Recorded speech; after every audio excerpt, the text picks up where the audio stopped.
Good evening and welcome to another instalment of the Nature Diaries. Hopefully that's not too windy, I've not got my microphone attached. But we're at Berry Head. It's actually really friggin' busy. And it's gone 7, isn't it? Yeah, it's 7:30 in the evening. But we figured this will probably be the quietest time of day to come and check out the porpoises, if they will grace us with their presence. So we're just walking to the headland now. And we'll see if there's any other cool nature along the way. There's loads, like caterpillar webs all over this hedgerow. You can see all the little... Oh, there's some caterpillars in this one. Oh! They're all along. The birds are going to be very happy.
We literally just got to the end of the headland and we've just seen a massive pod of common dolphins, and they were leaping. They're quite far away, so you can only really see it with this camera, and they were too quick for me to film it, but I might have managed some blurry snaps that I'll input if I got any.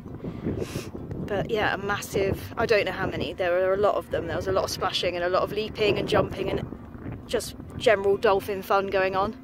So hopefully, because they're heading kind of Sharkham Point way, we might get some porpoises as well, because they're leaving the area by the looks of it. But I can still see them splashing about, so I'll try and get some footage of them now so I can put it in here.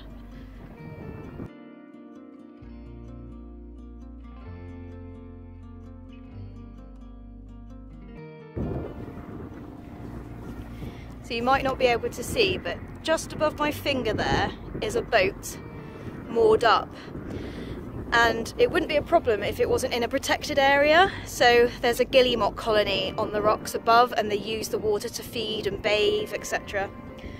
And there's actually a boat moored up down there. So just for future reference to anyone who has boats, or anyone who needs to know basically, that you shouldn't be mooring up below the guillemot colony at Berry Head.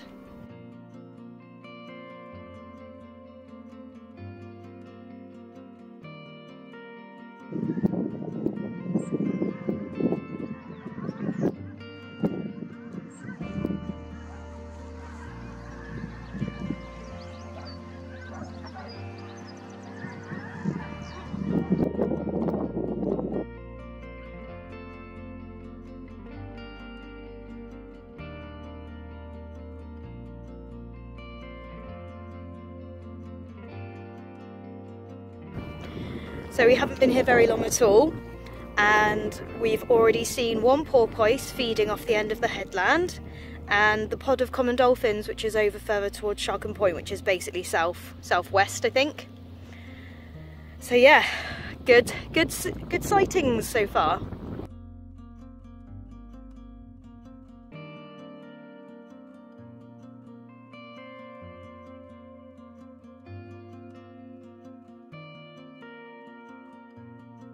It's only going to be a short and sweet video because we just literally popped to Berry Head to see if there are any porpoises, and we were rewarded greatly. But I thought I would just go through some questions that you guys have asked us, because we put out an Instagram post and a Facebook post asking for you guys to ask us anything, and I've got some questions, so I'm just going to go through a few and answer them basically. So number one, what does conservation mean to you? Such a tough question, and I realise that's a question that we've been asking you guys quite a lot. But I would say on a personal level that conservation to me, it used to be just the preservation of species and the protection from extinction, basically on a really basic scale. But now, after studying conservation and actually actively engaging in conservation, I would say that conservation is actually education. And when I say education, I mean educating the general public about the conservation of that animal, because ultimately we all impact animal species directly or indirectly, whatever that species may be. So for example, with the porpoises, it's my job as a conservationist to study those porpoises, but then get that information across to other people and make sure that it's understood and that other people love those porpoises and care about those porpoises as much as I do. Because until you get other people to understand the problem at hand and how they can help and empower them with information, you're kind of fighting a losing battle. So conservation is so many things to me, but ultimately it is educating people. Question 2. What encouraged you to become involved in conservation? I just want to save the world, but I've always been told so many times that you can't save the world on your own, so I figured I'll just do my best, try my best, do my bit, choose the specific species that I can actually physically help myself, and then spend a hell of a lot of my time spreading awareness. But obviously, being a wildlife lover and animal lover from as young as I can remember living, like I've always been into animals, always cared about wildlife, always been very ethical and moral, and so I just think it was inevitable that I'd get into conservation. I mean, I love dogs and cats and domestic animals, but I think it was always gonna end up like this. I was always gonna end up to be fighting for the preservation of wild species. So yeah. In your opinion, what are some of the most unusual endangered species in the UK? Oof. Stu, can you answer that one? I don't know, it's hard. They say 1 in 10 UK species is endangered, but I think it depends, because there's species on the edge, but there's also species that have massively declined. So things like hedgehogs, there's still lots of them, but compared to how many there used to be, they're on the edge. Yeah. Ash dieback trees. Yeah. That's probably our most threatened tree now because of yeah. I should say ash trees because of ash dieback. Though? I suppose it's species that people just don't really think of. So I think plant species often fall to the wayside, don't they? Yeah. Some rare spiders as well. Bats are declining. Yeah, that's a really hard one. I think I'm going to have to think about that one and come back to you guys. Freshwater fish as well. Yeah, just the marine habitat basically. We've got some really cool species in Tor Bay. Like we've got long-snouted seahorses, we've got cuttlefish, we've got dogfish, we've got the porpoises, we've got dolphins, we've got sharks that visit the area, seals. But when it comes to unusual species, I'm just going to have to think about that one and come back to you guys. And final question that I'm going to answer today is, where is the best place, I know who this came from, where is the best place in the UK to spot orca? I would hazard a guess at Scotland.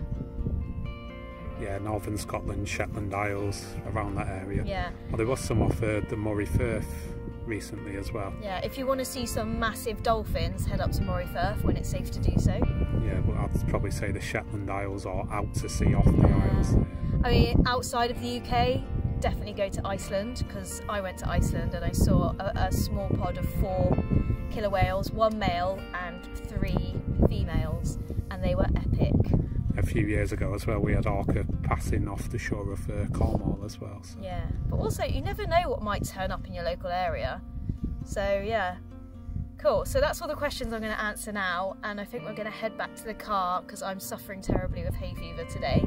But we've seen some porpoises, and we've seen quite an active pod of common dolphins as well, and they were splashing about all over the place.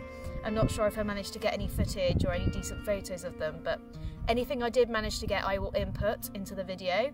But failing that, I hope you enjoyed this very short and sweet nature diaries, and we'll see you in the next one.